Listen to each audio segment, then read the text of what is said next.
Incidents are configured from the Incidents tab of the Event Administration page, which itself is accessed from the Administration, Events, Event Administration menu option. There are well over 100 standard incident definitions provided, and the configuration of any can be examined using the Edit capability. This shows which events are allowed to open the incident and which can close it. Additionally, an open incident can be updated by other events. When an incident is updated, the last updated time is changed and the severity will be updated if the updating event is of a greater severity than that already being displayed for the incident. In a similar manner, the Details attribute will be replaced if the incident is updated by an event of greater or equal severity. By viewing the configuration of this device not responding to SNMP incident, you'll see that the device cold reboot event isn't allowed to open it, but it can be updated by it. Let's look for an example of such an incident.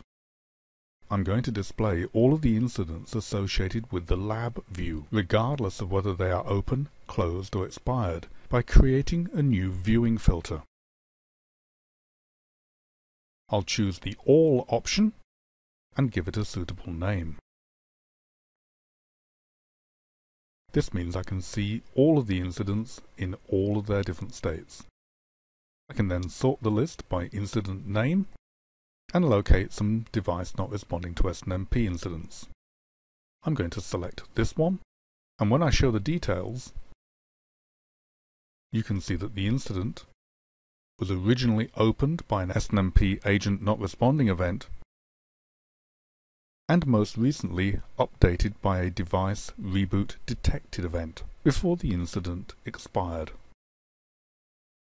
As an incident requires one or more events to open it, any custom events that are to be used will have to be created beforehand.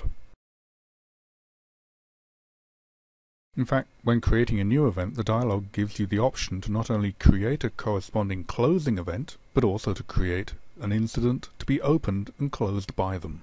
This means that you may already have created the incident when you created the events, and now only need to adjust its other settings. The severity of the incident will be set to the same severity as the incident that opened it. If a subsequent event updates the same incident and has a greater severity, then the incident will also be updated. If required, an age-out setting can be defined that will cause the incident to automatically close a defined length of time after the most recent opening event was received. This is especially useful for incidents that don't have an explicit closing event, such as a device reboot. When an incident is closed, there can be an additional period of time during which it can be reopened, and this can be adjusted via the expiry setting. This allows all aspects of an intermittent problem to be represented by the same incident. A new incident for the same problem on the same component would only be opened if a previous incident had been closed for a sufficient time to allow it to expire.